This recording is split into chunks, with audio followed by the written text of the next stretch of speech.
7h39 et dans quelques instants l'invité de Christophe Barbier, je vous le disais, Jérôme Pellistrandi, rédacteur en chef de la revue Défense Nationale. Bonjour messieurs. Bonjour. Et merci d'être avec nous en studio et on l'accueille, elle est habillée en full militaire ce matin. Eh oui. C'est Lara Croft. Bien sûr, vous allez comprendre pourquoi. Bonjour, garde à vous, repos.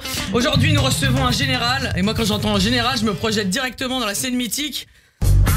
Je suis le général Pellistrandi, votre rédacteur en chef de la revue Défense Nationale. À partir d'aujourd'hui, vous ne parlerez que quand on vous parlera. Et les premiers et derniers mots qui sortiront de votre sale gueule seront chef, oui chef. Bon bah du coup, chef, oui chef. Hein.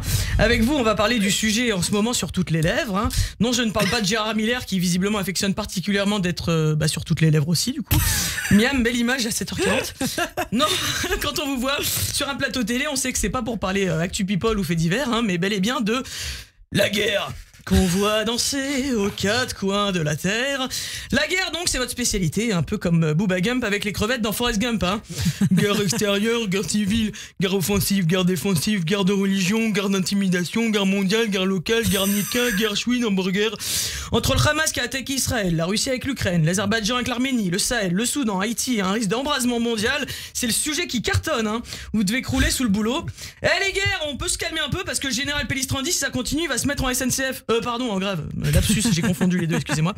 Et comment vous recevoir en ce moment sans évoquer... C'est parti.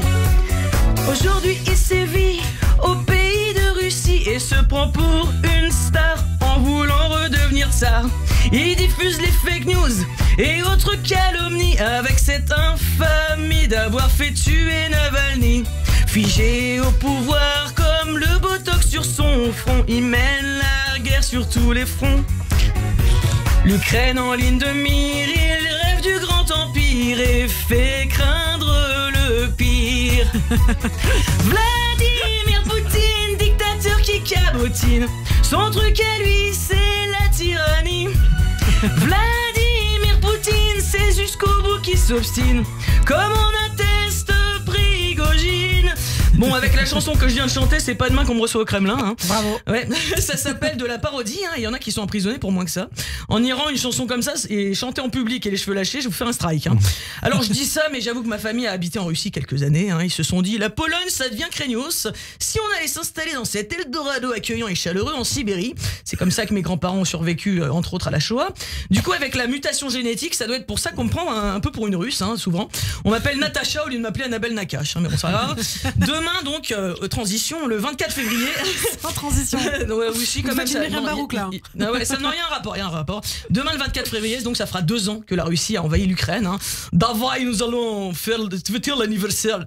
Du coup, toutes les semaines, il y a des manifestations pour dire que l'Ukraine n'a pas le droit d'exister parce que son indépendance a été proclamée seulement en 91 et qu'elle a piqué des maisons aux Russes. Ils scandent from de Poland to de Russie, Russie will be free. Ah non, ils font pas ça. Ah bah non, ils font pas ça parce que ça a aucun sens. Hein.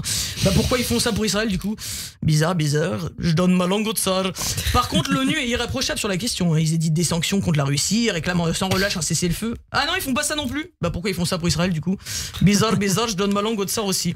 Vladimir Poutine donc est tellement heureux qu'Israël soit en guerre pour pouvoir sortir tranquillement des radars des médias, puis il manipule l'info à coups de fausses infos et de faux comptes, c'est génial.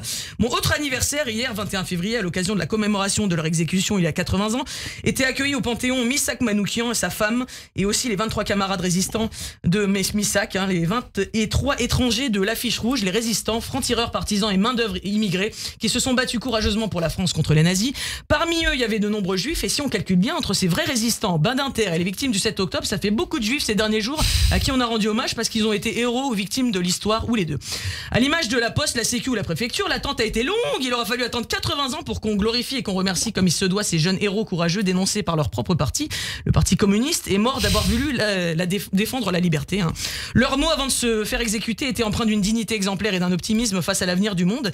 Ils se battaient pour des jours meilleurs, un bonheur à venir, et s'ils savaient où on en est, oh les pauvres. Je l'avoue, je connaissais pas bien ce morceau d'histoire moi-même, et il n'est jamais trop tard pour s'instruire, alors je vous encourage à le faire. C'était il y a 80 ans, et le 7 octobre dernier, avec tout ce qui s'est passé, on montait aussi dans le temps de 80 ans. Hein. Comme quoi 80 ans, ça paraît loin, et si près en même temps, tout est relatif. Hein. Merci Einstein ou encore un juif. Hein. Le courage n'est jamais remercié à sa juste valeur, et pourtant ce sont les premiers à agir qui sont les premiers à mourir. sourire, faut du cran pour faire changer le monde et de l'honnêteté intellectuelle. Le plus grand ennemi de toutes ces causes, c'est le silence. Alors faisons du bruit pour ne pas que ces résistants d'hier et d'aujourd'hui soient morts en vain. Allez, en attendant que le monde aille mieux et que les otages reviennent, on peut toujours rêver. Alors moi, je vous souhaite une bonne journée. Chef, oui, chef. Parce que j'ai dit que je m'aimerais comme ça. Merci beaucoup Annabelle Nakache, qu'on retrouve bien sûr chaque semaine sur Radio J. Tout de suite l'invité de Christophe Barbier, Jérôme Pellistrandi, rédacteur en chef de la revue Défense Nationale.